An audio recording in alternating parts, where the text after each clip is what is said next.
Here we are. Now we're live. Sure are. Nice haircut. Thank you. Did you do it yourself? Sure did. Couldn't take it anymore. There's nothing worse than having a fuss with your hair when it's I hot and nasty out. haven't had that problem in 20 years. But it seems like you shaved yourself down nice and trim there. That I do. And I did the head and the beard. This picture looks a lot smaller than usual. Welcome everyone to Retro Film Dangle, episode number 30. This is our 70s Jack Nicholson episode. And it's taking place on the 4th of July, so I thought I'd retitle it 4th of Jack Lie. Yeah, it took me a few minutes to wrap my head around that one. Well, it's one of those that doesn't look good in the written word, but when you say it, it's like, oh, I get it. To read it. Mm-hmm. Well, the three movies that we picked. We're just gonna skip right over the apology section. Apology for what? Why? I've been waiting quite a while. We covered 3 movies this week. What are you talking about? You've been waiting quite a while. What do you mean? I don't know. This episode, I believe, was scheduled to happen last week. Yes, it was. Hmm. And I had a sinus thing. I thought it might have been a sinus infection, but it was just a sinus thing, I believe, where the pressure built up so much in my sinus cavity that it was creating this wave of headache that was going through my skull. And as I was trying to cram 5 easy pieces last minute into the show, or to watch it before the show, I realized I still had to do the outline and set up the StreamYard thing and that. And I'm like, you know what? This headache is just not going away. So, Well, the outline had been set up, so you didn't have to do that. had it? Yeah. I do believe I was the one who put the outline together. I didn't get an outline from you. No? No? We do So 2 what outline are you looking at? I'm looking at the outline I did today. Oh, because there's been an outline sitting here for, a week or so.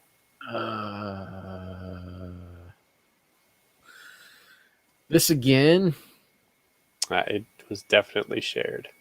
I don't even know. Where the hell was my email? Oh, I'll have to look all the way back to last week. Let's see. An email from Rambox.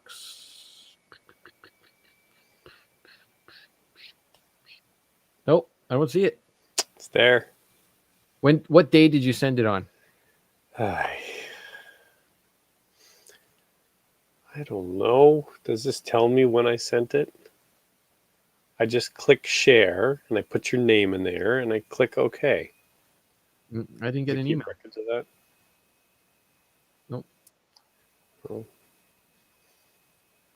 Let me even check my. Sometimes I click on things accidentally, and I don't. Nope. I don't know. I guess you're just not very good at using a computer. The last email I got from you was episode 147 on May 19th. Oh, something funny with your memory there. It's not memory. It's what I'm reading right now in front of me. You can send it to me now, even though I did another outline that I sent. Oh, you enjoy your outline. You enjoy it. All right. Why not? Okay, yeah. So we're going to talk about 5 easy pieces, The Last Detail, and One Flew Over the Cuckoo's Nest. 3 of Jack Nicholson's best movies from the era, in my opinion. I think so. Did you also watch Chinatown? I didn't. I was going to again, but I didn't get around to it. My mom had around to it. It was this little it was some thing you buy in a gift shop. It was a round piece of wood, and it said "to it" on it. And it was like, oh, I got around to it. Now I can do all those things I wanted to do. It's like a jump to conclusions, Matt. It's pretty bad, but they probably made She more spent money. money on that. Yeah, and the people who made it probably have made more money on it than I will ever make in my lifetime. So good for them. What the heck were we talking about? Oh yeah, the movies. Jack All right. Luery, Jack Lai. Oh, Jack Clark. The Jack Fourth of Clark. July. That's all right. very clever. Yes. All right, let's just start. We're going in Okay. chronological order. We are. Yeah.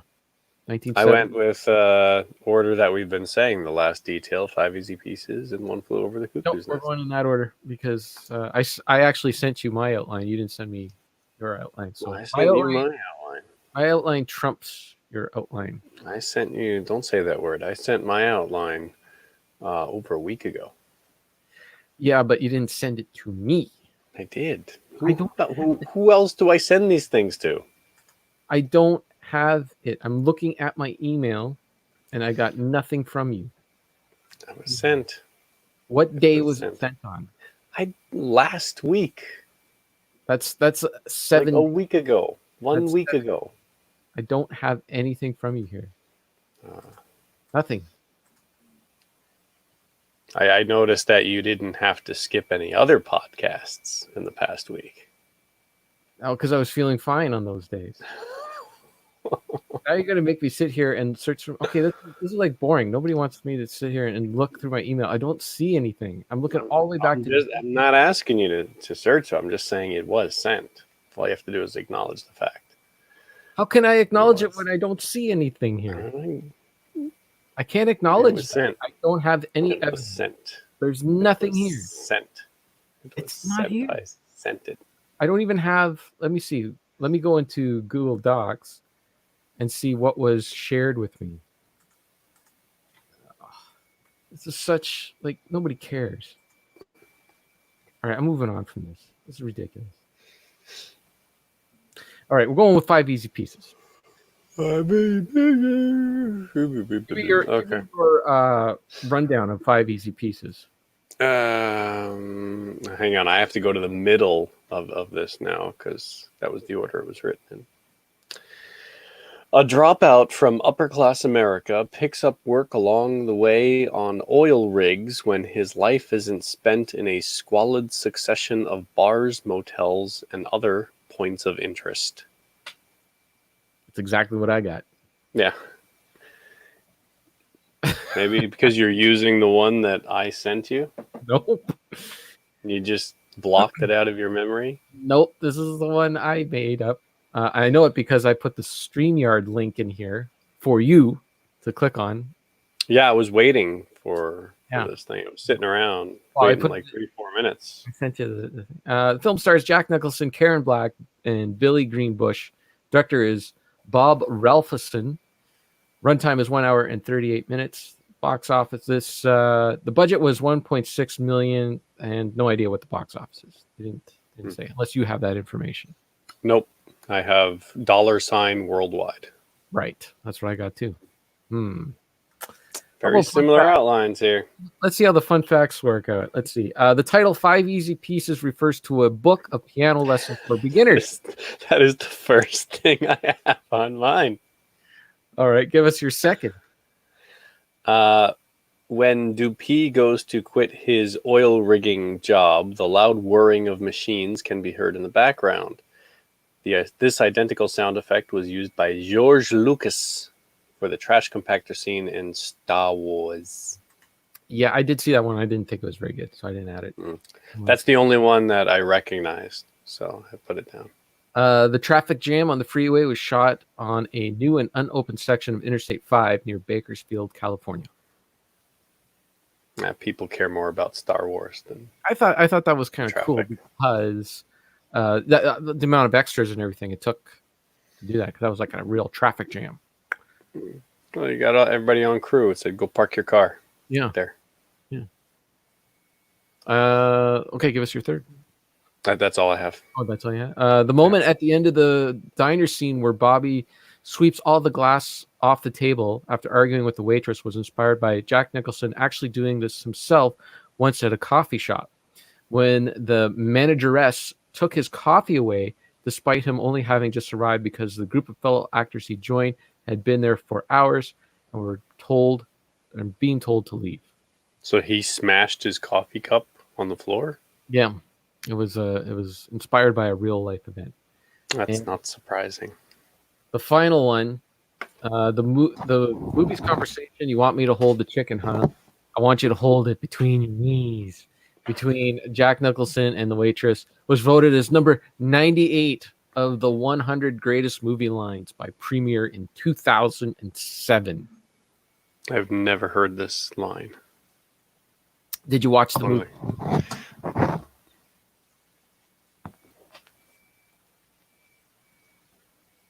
Would you like to talk about the movie? Did you watch the movie? I did turn it on. Okay. Did you watch? I also turned it off. Did you? How far did you make it? Is this the first one? The because I did watch them in chronological order. This is 5 easy pieces. Okay, yeah, 5. This is the first one. I started it up. You had an extra week, by the way, to watch this movie. I am aware of that. I believe I got about 45 minutes in.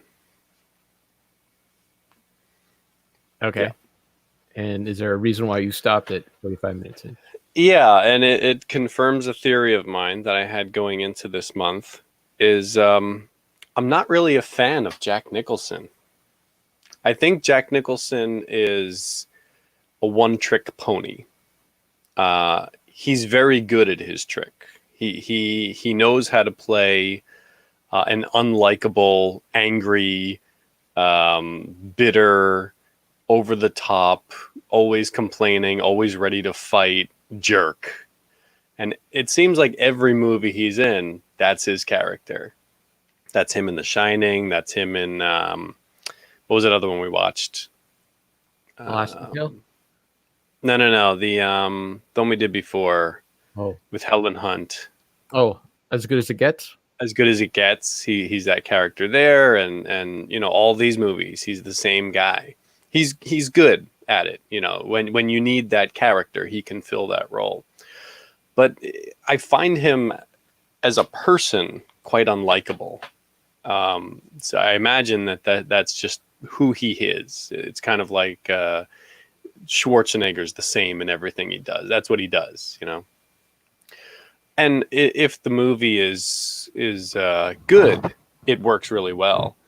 And I think this movie is competently shot and directed and everything. I just found him extremely grating. And I know that's kind of the point of the movie, but I just couldn't tolerate seeing this character go around and belittle his girlfriend and constantly pick fights. And, you know, there was nothing there for me to latch onto with him. There was no reason for me to root for him or to sympathize with him. It's just a series of scenes of him constantly fighting and complaining and using people, and I don't know. I didn't find anything attractive about his character. So after about 30-40 minutes of it, I'm like, okay, I still don't like this guy. This movie's just going on. Shot very well, and you know, I'd say even directed well, and all the scenes are effective, but I couldn't tolerate being around that character anymore. I didn't want to follow his adventure or his story. So I turned it off. And then once I found out that, and then I watched the other two movies, and then I figured I'd go back to it, and I couldn't summon the desire to continue. And I watched like another 10 minutes of it, and it's just, no, couldn't sink its hooks into me. Well, any sort of attempt to make the character more relatable is in the back half of the movie. When you find out who his father is and get a better understanding of who he is and why he is the way he is. Um, and we go into spoilers in this, so I'm just going to go into spoiler mode and warn everybody. The interesting part of the movie is that he doesn't like. There's no redemption for him. Like he doesn't really grow as a character. He doesn't really Mhm. change. And it was at the time like there wasn't too many movies like this. You know, like, again, like in the '60s and that when they started changing the ratings and everything like that, they were, you know, trying different things with anti-heroes all the time and trying to, you know, tell different stories, tell more in-depth stories with deeper characters than just your 2D two-dimensional hero. And this is one of those movies that is a step, you know, like in uh, making characters a little more interesting, and instead of just the, you know, your standard, you know, movie hero kind of thing. And I really appreciate it. I really liked it. I remember watching this movie. I haven't seen this movie in a very long time. I bought it on DVD like 15 years ago, but I don't think I watched it since I was a teenager. Hmm. And I remember liking it then, and I really enjoyed it now. The character who really stood out to me more than Jack Nicholson actually was Karen Black. She was really Was that fantastic. his girlfriend? Like the ditzy girlfriend. Yeah. She's really fantastic. She's really relatable. When he meets up with his family, and his family turns out to be just all these snobbish people who have like this preconceived notion, like they were still stuck in like you need to marry the right kind of person and all that stuff. And he's very anti that. And you know, a lot of the character is not easy to take, and it is done intentionally. You know, he's grown up with privilege. You know, he's got so much opportunity, more opportunity than the average person, and he just throws it away. And none of it is appealing and doesn't make you like the character anymore. That he just throws the stuff away or doesn't appreciate anything that's really done for him. But I don't know. I just find it a fascinating character to watch. And I do see what you're saying. This is like one of the first times he's played a role like this. And yeah, I guess that did become kind of his thing, but I don't know. I find that there's enough nuances between the characters that he plays in different, like, sure, there are some similarities, but I don't know. It's kind of more like Bill Murray. You know, Bill Murray has like a few different characters that he goes to all the time, but I think there's enough Yeah. nuance between. Well, yeah, it's true of a lot of actors. They have their own things, and what makes it work is when the world around them, you know, complements the character that they're doing. You mentioned the girlfriend character. What was her name? Karen Black. Black is the actress who played that. Yeah, I mean that was the biggest part of it, is that like he's constantly abusing her, Yeah. like mental abuse and everything. So it's like I could see if he wanted to throw away his life, the ritzy society life or whatever. I kind of gleaned a little bit of that was going on. He goes to visit, I think it was his sister. She's playing the piano. But you know, it seems like he's not happy anywhere. You know, and Yeah. if that's the character, if that's the point, yeah, I get it. It's just, it's not.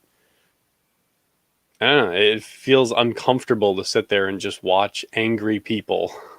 I don't know. Feels like I'm watching some reality show. It's just some white trash who's just Yeah. I going mean, on.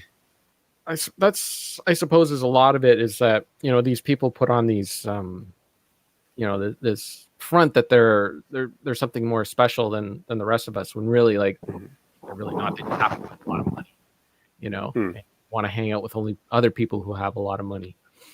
Um, and he doesn't always get what he wants, you know, and I don't know. I've always thought it was a good movie, and I don't know. It has a bunch of good, solid Jack moments in it.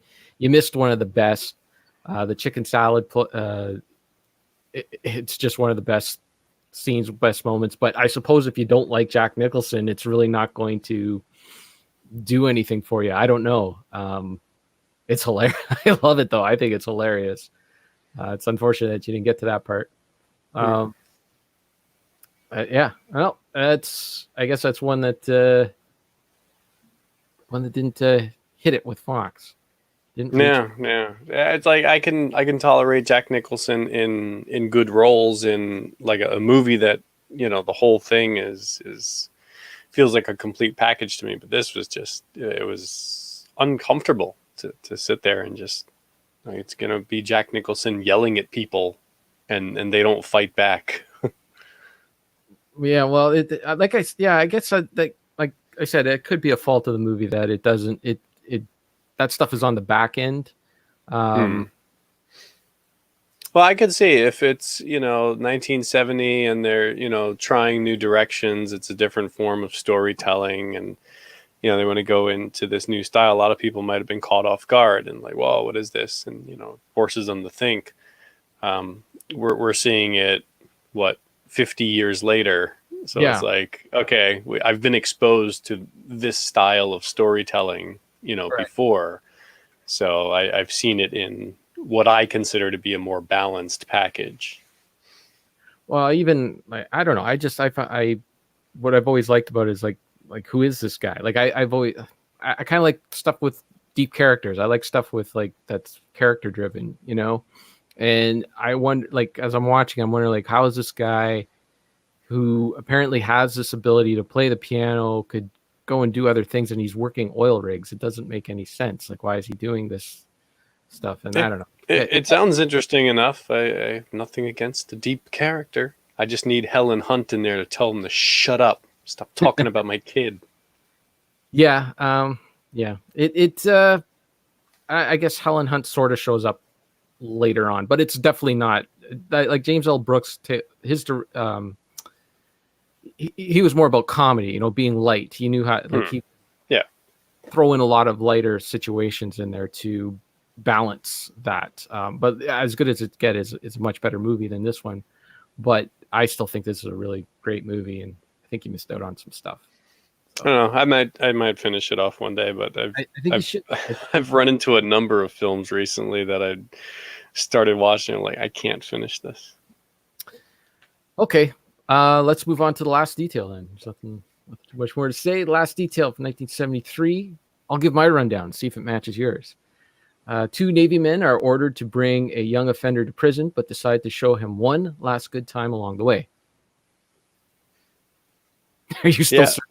I have to go back up here. Yeah, we have learned to copy and paste from the same page now. Great. Awesome. So film stars Jack Nicholson, Otis Young, Randy Quaid. That was a surprise to me. I didn't expect to see Randy Quaid popping up in here. Mm-hmm. Director Hal Ashby. Writing credits Robert Towne did the screenplay based on a book. I think all of these were based on books. Daryl Ponnickson wrote the book. Hour and 44 minutes. Budget and box office are both $million. I had 2.3 million for budget. I think I just didn't look those up. Okay. 2.3? Okay. I forgot to put the writing credits in mine too. So. Well, I guess this was the era of, hey, look, books are popular. Let's start making some movies off of them. Movies have always had a close relationship with books. Well, yeah, I mean, you go all the way back to like Wizard of Oz or something. Yes, it's in the Alice 30s. in Wonderland. Mm-hmm. A lot of the Disney films are based on, but a lot of them books are. I mean, you can't expect Hollywood to come up with ideas on their own, right? Mm. Okay, fun facts. The script was completed in 1970. But contained too much profanity to be shot as written. Columbia Pictures waited for 2 years trying to get writer Robert Towne to tone down the language. Instead, by 1972, the standards for foul language relaxed so much that all the profanity was left in. But mine continued. Are you still want to say that I did not send you the outline? I would say I 100% believe that you did an outline, but you did not send it to me because I don't. Absolutely did. Okay, maybe you did, but I don't have it. I go to the send to contacts. Only one name pops up. I don't have it. Can't confuse it. A tamer version with less profanity was filmed at the same time for television showings. Because of the amount of swearing, the entire movie was pretty much shot twice. Go ahead. What's your next one? Screenwriter Robert Towne stated that the main reason the film had so much profanity was his view that this is how people talk. When they're powerless, they bitch. Since Budafusky and Mulvale don't agree with Meadows' jail sentence, they have no legal ways to help him and aren't going to let him escape and bring wrath upon themselves. Towne also tied the film into the then ongoing Vietnam War, saying that everyone hides behind a title in the military, whether you're killing Mei Lee or taking a kid to jail. Did you have that one? No, I thought 2 comments on profanity was enough. John Travolta was strongly in the running to play Meadows, only losing to Randy Quaid at the last minute. Oh, no. Poor That guy. would have been a completely different film if it was John Travolta.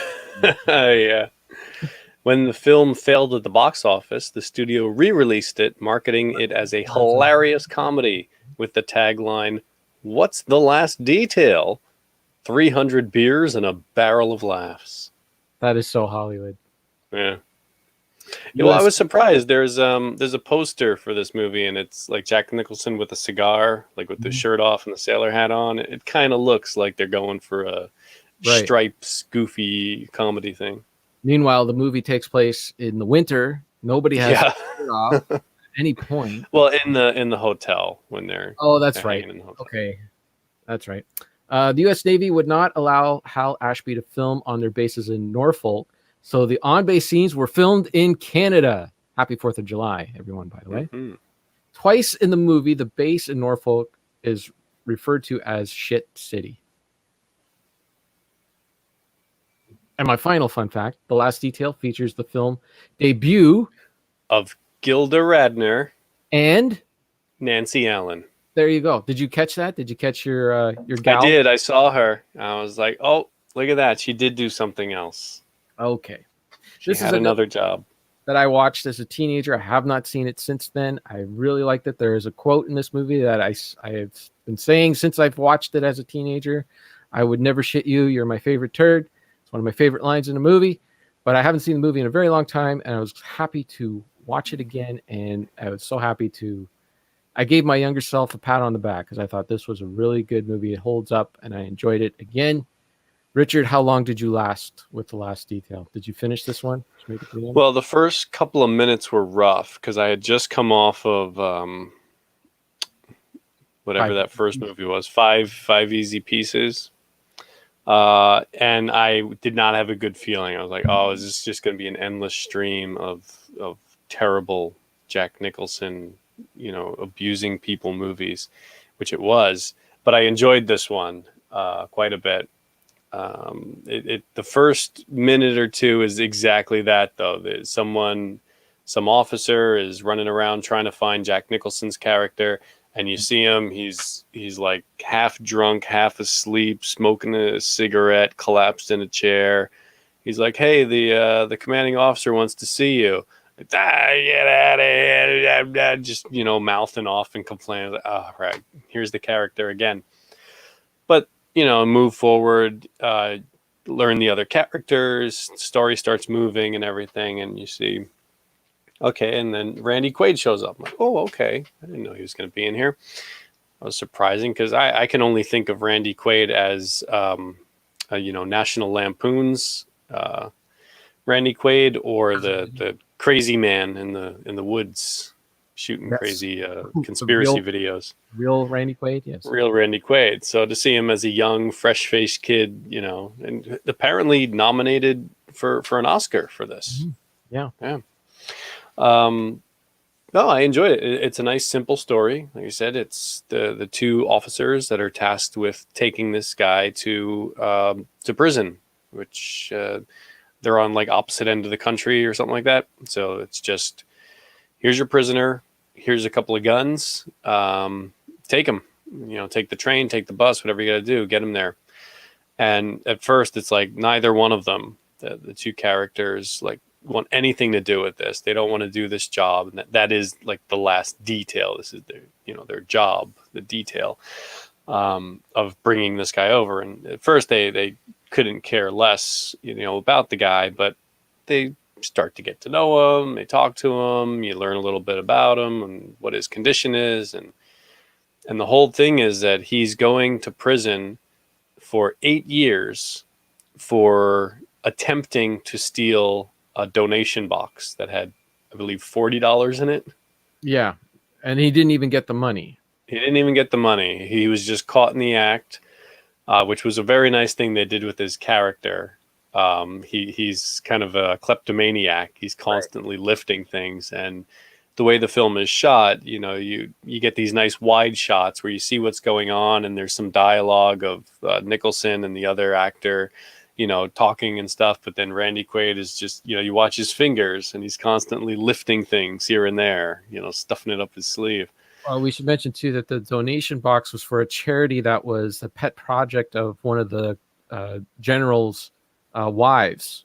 So she wanted the book thrown at him for right. this. But then the two of them, Jack Nicholson and Otis Young, they realized that this is a kid who actually has an illness. He's been misdiagnosed. He's a kleptomaniac. He probably needs to be sent to for psychiatric help to a psychiatrist and not to prison for 8 years. Right, because their understanding of the prison is, this guy's just going to get beaten. Because they're sending it. He's a Navy officer. They're sending him to like a U.S. Marine base, and there's like a rivalry between all the military branches, and they do touch on that in one scene that was kind of misguided in the middle of the movie. There's this conflict between the Navy and the Marines. So they know this guy's just going to get it even rougher than he normally would in prison. And he's like supposed to be only 18 or 19 or so. So he's just big chunk of his life being thrown away there. The Marines are a branch of the Navy. The Navy Marine, but the Marines are different form of right. So they, the regular Navy is like lower class citizens to them. Yeah, they do have one scene, and I'm kind of jumping ahead here, but where they're kind of getting stressed out over this whole thing, and then Nicholson sees like a couple of Marines in a bus station somewhere, them going into the toilet, and he follows them in there to pick a fight, which he does. And I totally got Warrior vibes. It was very much like that bathroom fight scene in The Warriors. But how did he know that his other guys were going to come in there and help him out? Because he just walked off. Yeah. He picks a fight with like 4 or 5 guys. Yeah, I don't think he did. But just one more detail. So when they get this detail to take him, the Army or the Navy for some reason gives them a week. And the base that they need to take him to is only 2 days away. So they decide as they start going to like him more that they're going to use the time that they have to take him around and show him a good time and give him some life experiences. And I thought that was just a brilliant setup for this movie, because then you get all these, like, you got to admit, even Jack Nicholson was likable in this movie. He was likable because you could see he was doing something for somebody else. He can still be gruff and aggressive, but, he was attempting to help this guy out. And, you see him smile once in a while. He's not just trashing everybody around him. Well, and he was always the instigator to, like, he had to convince Otis Young all the time to, no, let's take him here, let's take him there. We don't have to stick to rules as much. And it started nice, like it was a natural progression of, they don't care, like, don't talk to me. The guy's handcuffed, and they see he's kind of having a hard time. After all, they take a little pity on him, like, all right, take the cuffs off, whatever. You're not going anywhere. And it's like little thing. You want something to eat, you got to go to the toilet, giving him the little basic niceties and then slowly learning about him. And I think he does try to run early on, right? Like on the train, doesn't he like try to make a break for it? He freaks out because they caught him stealing something, and he just regressed back to right his former. That's when they see what's going on in his head a little bit, and decide to try to show him a good time. And then it just like, it quickly escalates into like, all right, we're going to get you drunk. We're going to take you to a whorehouse. We're going to do all this. And as they're hanging out together, this Randy Quaid character, who's very naive at the start of the movie because he's a young guy in that, and they're giving him life lessons. They're treating him like a younger brother, and they're kind of the older brothers, and they're, showing him, the ropes of what it's like to be a human being, to be a man in the 1970s in America. And it's funny because as Randy Quaid is growing as a character and is learning as a character, they become very comfortable with him, and they're like, oh, we don't have to watch him as closely. We can leave the cuffs off of him. We don't have to keep such a close eye on him. And when they take him out for the barbecue, like the day before well, even before that, they take him to his mother's house. Right. Yeah. And they're on the porch and like, she's not home. Yeah. Is there anyone else who might know where she is? He says, yeah, the neighbor might. And so he, starts walking away. They're talking. Yeah. It takes him a minute to realize this. Oh, we let this guy out of our sight. And then they go check on him. Hey, he's still there. He's not going to run. But I love that scene where they finally, so they're waiting outside for Randy Quaid's mom. It's their idea to take him to see his mom. And he's just like, okay, like he's just whatever. We'll do whatever you say. And when she's not there, she doesn't show up. And they say, well, maybe we'll just break into the house a little bit and you can hang around in your old house and we can warm up and maybe she'll show up while we're sitting here. So they find a way into the house. And when they open up the house, they see that it's a complete mess. It's in complete disarray. There's, garbage and, the place hasn't been cleaned up in a very long time. And they realize that's what his upbringing is like, Yeah, because the whole time he doesn't sound excited to go see his mom. Right. Like they're basically like, "Hey, don't you want to go in? Don't you want to see her?" He's like, "Yeah, all right, it's all right." This is the thing I love about 70s movies is that they don't, or even just older movies in general, they don't feel the need to explain everything to the audience. Like if this was a movie that came out today, one character would say, gee, doesn't your mom clean up around here? Or something like that would have to right. Or there'd be a bunch of close-ups of like the empty vodka bottle and the needles and everything. Yeah. And instead, nobody says anything. And Randy Quaid just says, I wouldn't have known what to say to her anyways. Yeah, really nice. And it's like, you get it. You're not, it doesn't treat you like you're stupid, Yeah, if you could follow the movie that far, you don't need your hand held. Right. Right. So anyways, later on when they're at the barbecue and he does try to make an escape attempt because he is becoming he's growing as a character, and he's realizing what a raw deal he is getting and how long 6 to 8 years really will be, and decides to run. And I always thought that was that was a really nice moment because there's a lot of build up to it. He says something like, if it were a nice day, we could have a barbecue at the park. So they're doing their best. At first it was them just doing little nice things. Now they are doing things that make them miserable in a way just to make him happy. So they're trying to. They don't want to drop him off just yet, right? They want to the very last minute until they have to take him. Right. So they're doing their best. But then the same thing, they're sitting around afterwards, they're talking, and Randy Quaid's kind of on this different bench behind them, and he's just playing with a stick. And you see the gears turning in his head, and he's like checking around, seeing if he can make a break for it. And the whole time that's building up, you kind of get a sense of what's going on. But at this point in the movie, the way it's been played out, I had no idea which direction it would go in. Like he could make a run for it and they could let him go, or they could run after him. And I had no idea because the movie could have worked both ways, whether they chased him or not. It was very much like the end of Vertigo, like when they're going up the stairwell, the church tower thing. It was the same thing. It's like, I was thinking like the movie could end this way or this way and it would work in either case. It wasn't one of those, I know exactly what's going to happen. That's the strength of a good movie, when you have multiple options and you really just don't know. Well, I'm glad that it ended the way it did, because I think that was a more natural ending, more believable. It's more natural, yeah. It What it felt- definitely makes more sense. Right. It would have felt Hollywood, a little too Hollywood if it went the A other way. touch. Yeah, Uh, well, it depends on how it would have been played off, but but so basically at the end when spoiler alert here, at the end when they take Randy Quaid in, and there's really nothing more that they can do for him other than when they did chase him down, they got into a little bit of a scrap, and I think they hit him on the head, right? So he was bleeding when he came. well, he was running. They had a chase after him. Right. Nicholson pulled the gun that they've had this whole time, and he didn't shoot him, but he did crack him across the head to get him to stop. And they didn't want to tell the commanding officer at the base that he had made an escape attempt because that would go on his record and would play against him.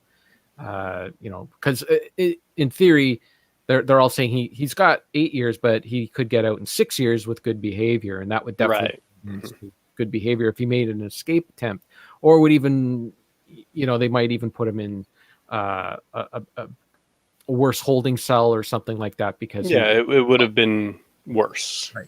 So Jack Nicholson, who's been a bit of a more miserable character throughout the whole movie, actually does something selfless and takes the heat, saying that they actually beat him up a little bit when it was unnecessary.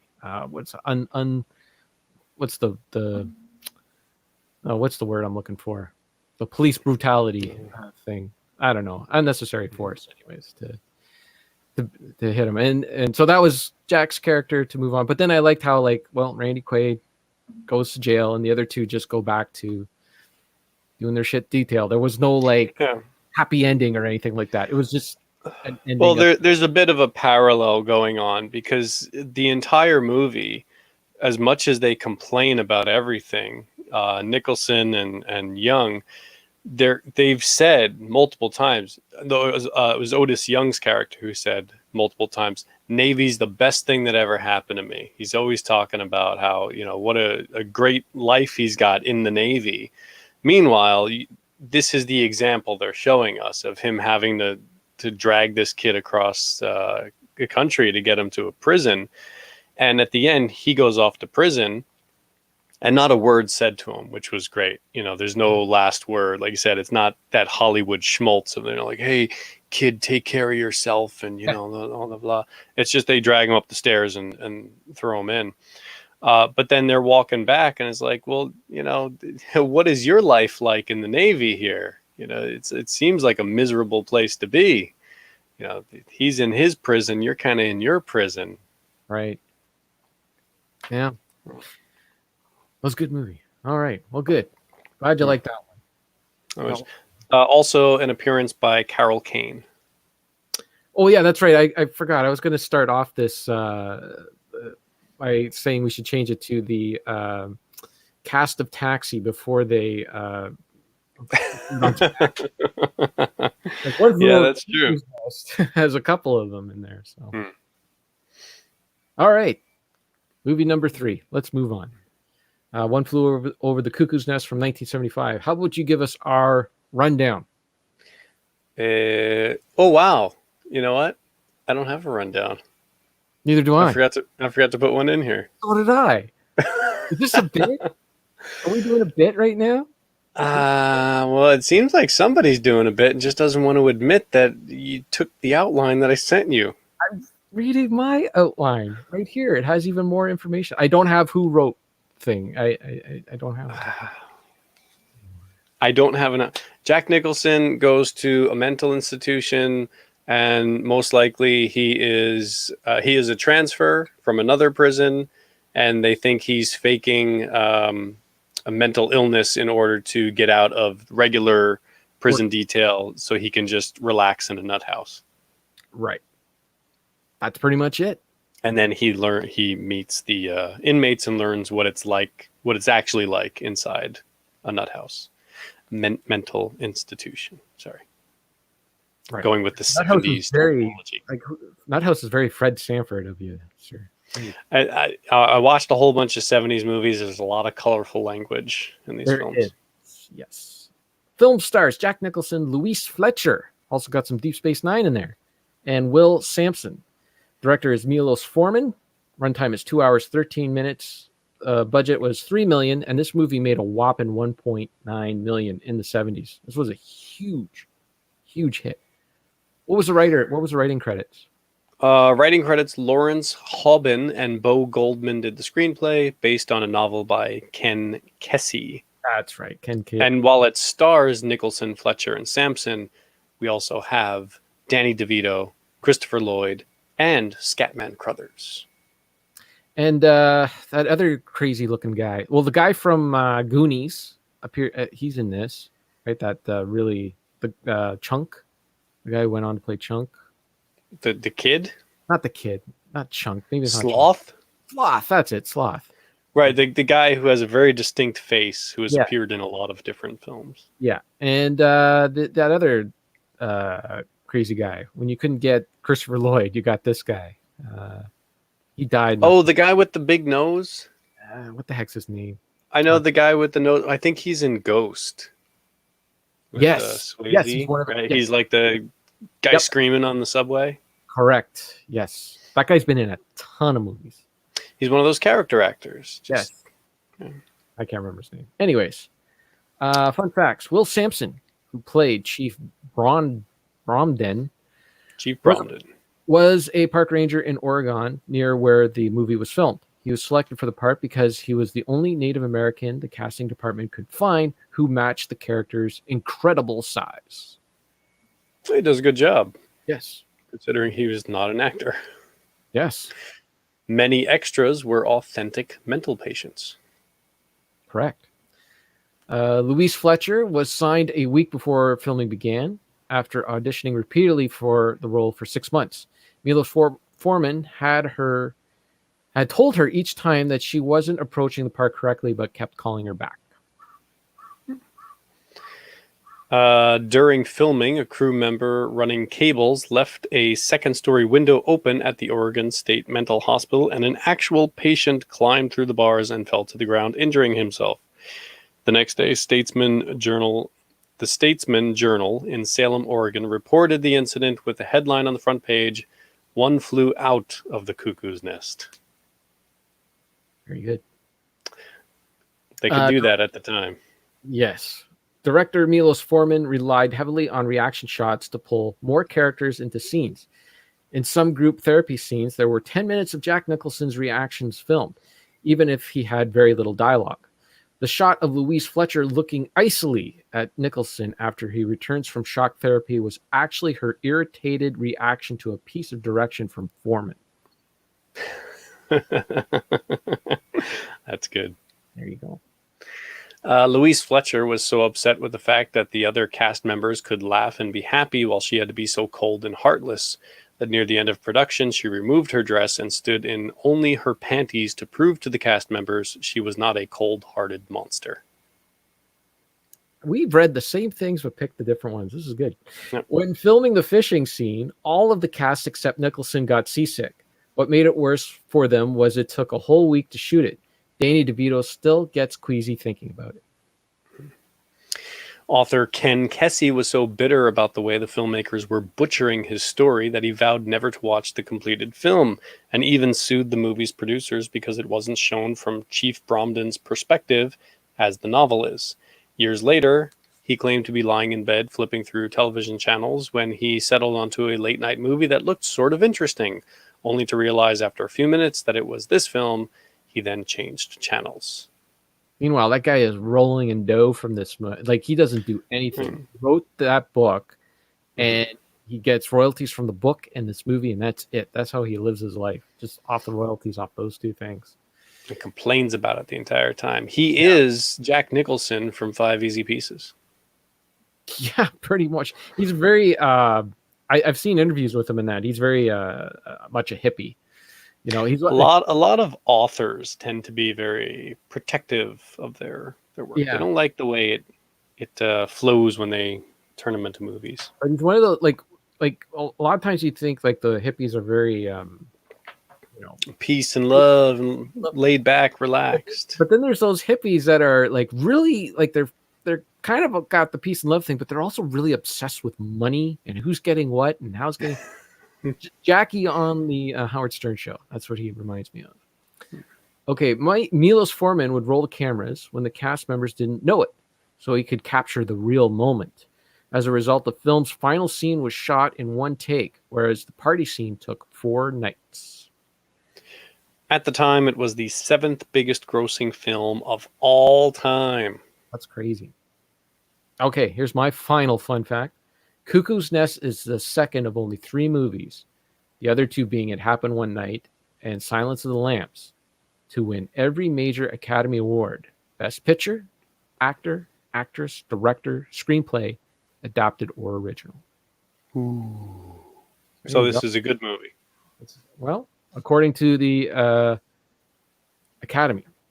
Mhm. So, I do enjoy this movie. I've always liked this movie. This is probably about my 4th time watching it, although I do have 2 big hang-ups about this movie. 2 things that really just kind of bother me about it. Even though I like it, I like the performances, I like all the characters in it. I think the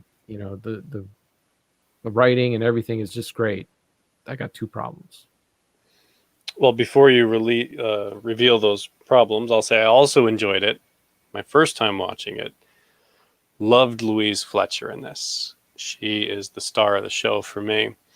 I've never seen such an icy cold villain. I love when they're calm like that. They don't get all aggravated. Mm-hmm. And I never thought I would say this. I'm just jumping into a spoiler a bit for anyone who hasn't seen it, but I never thought I'd be so satisfied to watch somebody choke another person on camera. It's like so. Oh, it was gratifying. Yeah, and yeah, it wasn't like she. Yeah. The one thing about her character, though, I will say, maybe this is a third little gripe I have. This is a minor one, though, is that she kind of is. She just doesn't like Jack Nicholson, right? She just doesn't like him. Mm-hmm. She thinks that he's just there for nefarious reasons, but at times she's a little bit evil just for the sake of being evil. Yeah, well, she has her power trip, and I think that's it. He came in and he was threatening that. He was almost exposing her, and she took advantage of the situation to just play off his anger and basically very calmly just, you're getting angry? Well, all I have to do is say one word. I have this little fact to back me up, and it just completely derails him. Nope, no TV. The vote is done, So she's very, very calm and cool, but she is very I mean, you go to the end of the film and what happens to him. That is extreme. Yeah. That is extreme evil. Yeah. Well, and like they were all ready to send. See, that's the thing. So he's doing this thing to get out of the work camp thing. Closer towards the end of the movie, they're all figuring out that this guy's faking it. He's obviously not mentally ill. He's obviously faking it because he has it. He has it all too much together, and they're ready to let him back. Tell him to go do his work detail, and he only had like a year left on his sentence or something like that, or a year or 2, not too much. Meanwhile, if he stays in the hospital, she could keep him there indefinitely until that he is healthy enough to leave, and she convinces the rest of them to keep him there, and that's where he loses it. That's when he realizes that he has lost the battle against as ultimately she has to say on whether he stays or he goes, and she keep him there until she's good and ready to let him go. And that's where they give him that old I guess it was a lobotomy, right, at the end. It seemed like it because they earlier on he goes in and he has this like shock treatment where they buzz him and he comes back all frazzled. But I was pretty sure like it's a dark scene. He comes in, he's laid down, and then the chief goes over to him, lifts him up, and I think you could see the scar, and he was just gone. Yeah, he was not there, and she did that to him, which that's a bit extreme. One part that bothered me though, is right at the end of the movie when he's getting ready to go. He's got the key to the window. They're having a party. There's nothing stopping him. The window's wide open. Cut to day, and he's just collapsed on the floor right in front of the window. You know, he was so close. Like, what stopped him from getting out that window? Wasn't it the kid? The kid who Well, yeah, but he sets him up. Like, there was the kid, and he's, you know, he brought in some ladies to entertain the kid, Right. and he's right there next to the window. It's like, how long are you going to stick around? You know?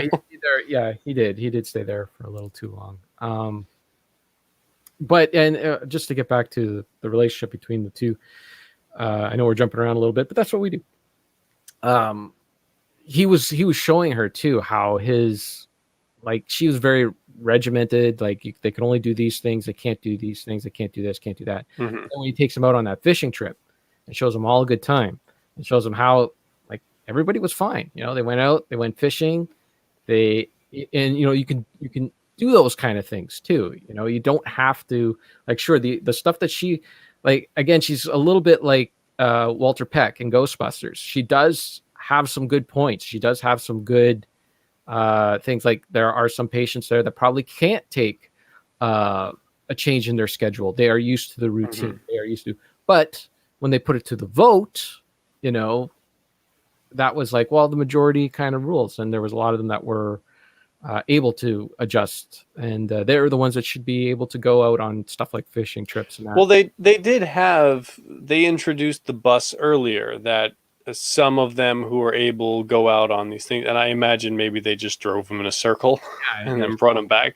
Yeah, but yeah, like they had some kind of a system there where some patients go out, some patients stay back, but you know, he was bringing it to an extreme. And yeah, again, she's just not happy with somebody questioning her power or upsetting her routine. And plus, he had a bet with another patient that he could drive her nuts too, that he could get her to go, right? Because the one guy was like, "Oh, you just do whatever she says," and he's like, "Hey, you want to see me make her go nuts?" But ultimately, she had the last say. Okay, so let me just get to my two gripes with this movie. Number one is the whole this really bothers me. In order to make him seem likable, like, you know how like Randy Quaid, in the last detail, they had this great thing, great reason for him to be in this situation that wasn't necessarily his fault, and they try to do that in One Flew Over the Cuckoo's Nest, but the excuse they give is statutory rape. You know, it's just kind of like, yeah, he's in jail for 8 years, but you know, it's only because, you know, he slept with a 15-year-old. So it's not that big of a deal, right, guys? Wink, wink. And that part, that did stick out. And, you know, the way he plays it off, it's like, I think he makes a comment, is like, yeah, she was 15, but when you're right there, it's like, you know. And it's like, you know what? You know what I mean? Statutory rape, dude. I don't care. Like that doesn't make you more likable. And the second thing is that, again, like a lot of people just say, oh, like when they watch movies, they say, oh, it's just a movie. But when you have like a big movie like this that makes a ton of money and wins a ton of awards, it speaks to people and it can actually change things. And this movie actually changed psychiatry, stunted it, I would say, for at least 30 years in electroshock therapy. The way that they presented it in this movie, and, you know, they did it with purpose, you know, to show like the character going through hell because because of this war that he's having with this nurse. And, you know, they just strap him down and they give him electricity to the forehead. But that's not how it's done. You're given a local anesthetic and it's a painless procedure. And it was actually, at the time in the 70s, they were making major headway with the treatment for people who are suffering from depression. And after this movie came out, a lot of people who had relatives or loved ones in mental institutions started saying, hey, I don't want you giving, whoever is important to me. I don't want you giving them electric shock therapy. Mm. And it actually, a lot of places just stopped the practice, and they lost a lot of research and data along the way that they were making major headway with it. Now that has, like, within the last 15 years or so, they have started to get back into doing it, and a lot of people have been seeing the benefits of it. But I just think of all the people that would have had this benefit if this movie really treated electroshock therapy with a little more respect. The lobotomy thing, sure, okay, fine, you know, I get that, but you know, so that's another thing that's just kind of, you know, and it's the same like this Joker movie that came out, and I have an issue with that movie as well, even though it doesn't seem to have changed the viewpoints of mental illness as much as I thought it might, because it was getting, you know, some major reviews in that. But again, it's one of those things in movies that's just like, you know, there are things that they portray in movies that just become what people believe are fact, that must be the way it is. This is how it is. And really a lot of things they do in movies is for dramatic effect, you know? Are you telling me that if I shoot a taxi cab with a pistol, it's not going to explode? It is not. And they prove that all the time. That's what that show is based on, right? That what's that show called? Mythbusters? That's what that show is all about. Busting all these myths that movies portray, but people believe it as fact. So those are the two things that has bothered me with this movie. And that's why I wanted Chinatown instead of One Flew Over the Cuckoo's Nest. But I mean, really, 90% of this movie is fantastic. You know, it's other than those two things. And yeah, I mean, I think that's more of a movie thing, why he stood in front of that window way too long. I don't know. Maybe he just wanted to see what was going to happen to his friends. I don't know. Yeah. I mean, it just kind of like fades or cuts, and then next morning, there he is. Yeah. I don't know. Maybe he fell asleep. I don't know. Whatever. But yeah, it's like the movie itself is really, really good as a narrative. Little pieces here and there, rape thing, you know, you're going to have to accept that with the movie, but very fun time. Yep. And Danny DeVito, who I like, when I saw him, I was like, that guy looks a lot like Danny DeVito. And then after a while, I was like, wait a minute, is that Danny DeVito? Yeah, that is him. Christopher Lloyd sticks out, like, you know, there's no mistaking him. Yeah, he's got a few lines. Yeah, I mean, DeVito got a much higher credit than Christopher Lloyd did, but I feel like Christopher Lloyd did a lot more. I mean, his character was loud, and DeVito is just squinty and quiet. Yeah, I don't know. Did they put them in alphabetically, the patients, or possibly? I really don't remember. I don't know, but I think no, because it was like, okay. Well, maybe for patients. I don't know. All right. Well, there we go. 2 out of 3 ain't bad. I know I got it on the other end from Bill on 5 Easy Pieces too. He did not like the movie at all. He said it was boring. It's but boring. Some parts were a little boring. I could take boring. I didn't like grating, irritating. Yeah. Well, you know, Bill's into. I mean, this was in the same breath as he was praising Star Trek Nemesis. So. What? Oh yeah, just like what? The ships and how they move and all that stuff, and it's like 5 Easy Pieces sucks, but that Star Trek Nemesis, those ships can move. And, I mean, his favorite movie is Top Gun, right? So Top Gun is great. It's got the planes flying around shooting each other.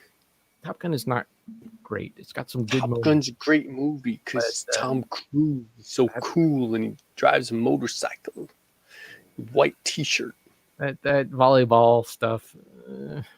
Spin that. You jealous because you can't spin it on your finger like Goose or Iceman? And no. Okay, I think that's it. I think we said it all. Yeah. Nothing else. I do have something. Oh no! I did add a little thing down here at the end, on my outline at least. It's called "What Did We Learn?" And we're gonna say what we learned by watching these movies. For example, I learned that Sally Struthers and Carol Kane right. did nude scenes to further their career. That's Nancy Allen did not, and that's why nobody knows who she is. right. She That's was it? supposed to play the Carol Kane role in that movie. She was Uh, offered the role of the right. young lady in the whorehouse, hmm but she turned it down. But she got to be Lewis. Where did All in the Family start? Because she's also in uh, what the heck's the name of that movie with Steve McQueen? The Getaway. She's in The Getaway, and she's got some risque scenes in that. 1970.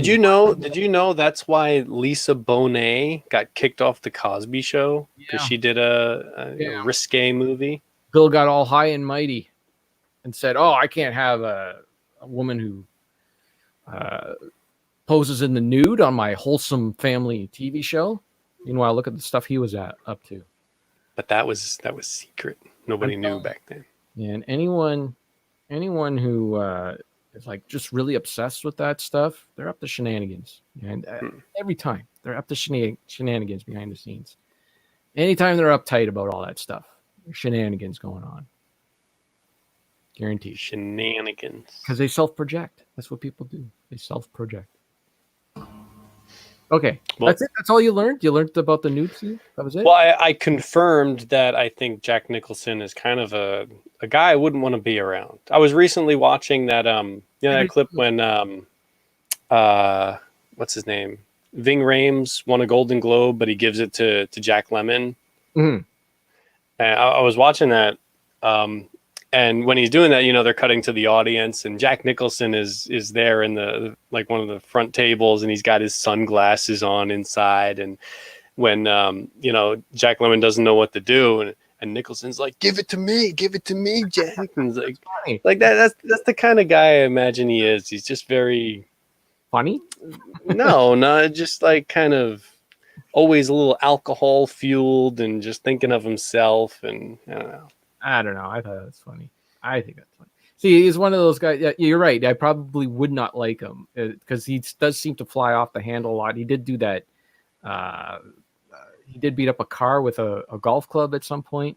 Really, But he's fun to watch, and that's he's good at what he does when he's in the right movie and it's got the right mix of characters and story, and you can have that abrasive character and have him be endearing, like the As Good as It Gets, or he's a perfect Joker. Yep. Put him in those roles. It's like the favorite captain in Star Trek thing. Like a lot of people will say, well, who would you want as your captain? I always say, like, my favorite captain is Captain Kirk. And they say, well, who would you want? Who would you rather, Picard or Kirk? And of course, I would rather Picard being my captain because, he's not as reckless as Kirk. But I'm not on the Enterprise. I'm sitting at home watching it on TV. And Kirk, to me, is way more fun to watch. So I don't care. I don't care what they're like. I want to have fun watching them. You're supposed to say like Archer, and then No. you can have a stirring debate and No. defend your show. No. I'd rather watch them in Quantum Leap than on that show. That was a good show. I haven't seen that in so long. I wonder if that show still holds up. I watched them in the early 2000s because the station I was working at ran them on the overnights. And the first couple of seasons really hold up really well, as far as I can remember. And then it starts to go off the rails and kind of understand why the show was canceled. But there's the couple of first seasons are really aces. I'm also slightly curious to watch Sliders. No, I don't imagine that holds up well. I never liked that show. I like the concept. That's all you need. Good concept. Okay. So this month, I'm sorry we're recording this so late on Jacklie, the 4th of Jacklie.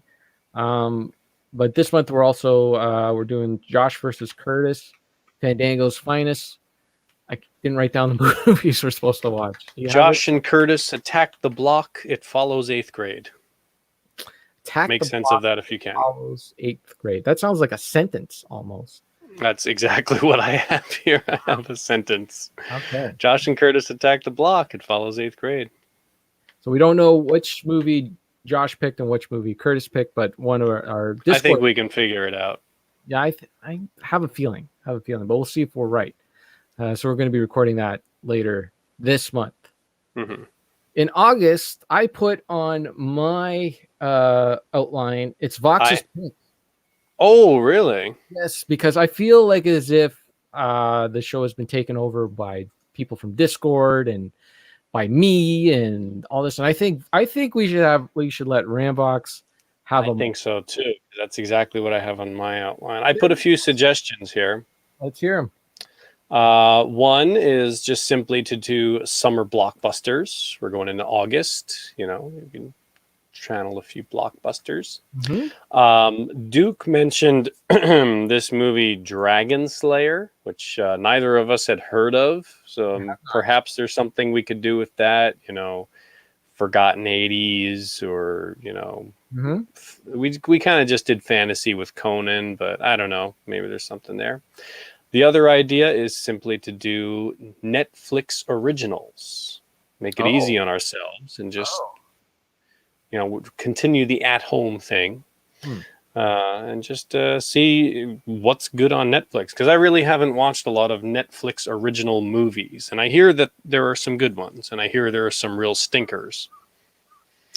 But we can play around with that. I have to I'm still doing my monthly checkup with the movies and that, and posting my stats and all that. And I do that too. I just don't post them. I'm really bad at watching stuff off of Netflix. I watch maybe one movie. Well, Sarah watches it a lot, so it's getting used. But I really need to step up my Netflix game. So that's like 90% of my watching there. Gotten very lazy about putting discs into machines. Well, I until this month I had a bit of an issue with a cap, if you will, a internet cap. So I fixed it this month. It's fixed now. So, but yeah, I give it. Maybe we'll take some suggestions of what to watch. I'm open to it because there's a lot of different genres and things in there. So, like I've heard people complain about things like that Sandra Bullock Bird movie with the blindfold. I know, like, there's some things that people. I had to put in some clips at work from that movie, and it looks so bad. But then I hear good things. Like, it wasn't that that Scarlett Johansson Adam Driver movie. Was that a Netflix movie? I think so. Marriage something. Sorry, that's a great movie. I love that. See, you get ones that are really high quality, good reviews and stuff. So I imagine there's some good stuff out there. So yes, listeners, if there's any that you think are really, really good out there on Netflix. We're not promising that we'll do it for August, but if we get enough suggestions from people on what to watch from Netflix, maybe we'll do that in August. If I don't like your suggestions, then I'm going to pull. Oh, you know what I did? I looked up there and there's no movies up there anymore. And then I'll just pick something. You got rid of your movies? Or did you just move them? My movies are in a bag on the floor because I finally, look at that, put in an air conditioner. Oh, wow. Look at that. Filtering in there. So I had to take all my shelves down. Okay, well, that's good. I'm glad I buttered you up now for August. September's still in the air. No one knows what's happening in September, but I have to tell you something about October. October, Dango. I lost a bet. Lost a bet. Okay. And how does this affect me? Well, the bet, what was placed on the bet was October's film Dango. Whoa. Shouldn't I have some say in this? It was a live stream. It was very last minute, and I was put in a corner, and I had no choice but to accept this bet. And the or bet, you could not accept the bet, seeing no as how it's a I had 50-50. It would be egg on my face if I didn't do it, and then they were going to come after you. I actually did it to protect you. I'm like Jack Nicholson at the end of Last Detail. I did it to protect you, sir, because they were going to come after you if I didn't take this bet. So in order to save you, I took the bet. Unfortunately, I lost, and this person will now have control. Okay, of wait. Go. You're Someday. skipping a lot of details here. There's no details. Who is That's it. this person? What is this bet? What was the backing into the corner? Well, his name is Curtis, and we just had a bet. We just bet something, and On what were the conditions here? okay. Well, here, hold on a second. Okay. Do you see this this Game and Watch? Do you see this? Yes. Looks like a Mario Brothers. Mario Brothers Game and Watch. You see the two characters on the cover? Okay, I imagine Mario and Luigi. Right. Now, what if I was to tell you that this Game and Watch is the first appearance, features the first appearance of Luigi? What if I was to tell you that? Yeah, sure. What do I know? I don't know Nintendo history. Well, this is what Curtis told me, and I said I didn't believe him. Because I remember I know Mario Brothers, the game Mario Brothers, you know, the arcade game. Right. And Atari 2600 and all that. And Curtis is here in the chat, by the way. So he's having his good old time. So I bet him that was not true. And it turns out that he was right, that this was released. Well, what year is this? This is from 1983. So is the arcade game, but this came out 4 months prior to the arcade game. Okay. So I lost the bet. So now I'll say this. If you're going to challenge Curtis to handheld gaming trivia, you kind of just accepted defeat. I just didn't believe it. That was all. I just didn't believe it. And then he backed me in a corner. He did. So how does this Couldn't get out of it? mean that I have to watch 3 terrible movies now? Well, he's picking them, so he's picking them. I don't know what they are. He hasn't told us what it's going to be. You don't know anything about what it's going to be? No, he's in control. So he's going to pick whatever he wants for October. That's correct. What was this like? Come after me? How am I going to get attacked? I had to protect you. That was all. Okay, everybody. Thanks for joining us. Retro Fandango number 3. We'll see you next week with. Retro Film Dango. We'll see you next week with Retro Fandango. Mm-hmm. There's nothing else to say, right? We're done. No. Go watch some Jack Nicholson movies. 2 out of 3. I say all 3 is good, but Richard says only 2 is good. 2 of them is good. Yeah. All right. Curtis is promising that what he has chosen for us are going to be the worst movies. They're gonna be the worst. Yeah. It is October and it is Halloween, and we usually pick horror stuff. Yeah, but Curtis recommended all these horror movies for the secret Josh and Curtis thing. All right, that's it. I think we're done. Bye, everybody. Bye. How do I stop this thing? Oh, there it is.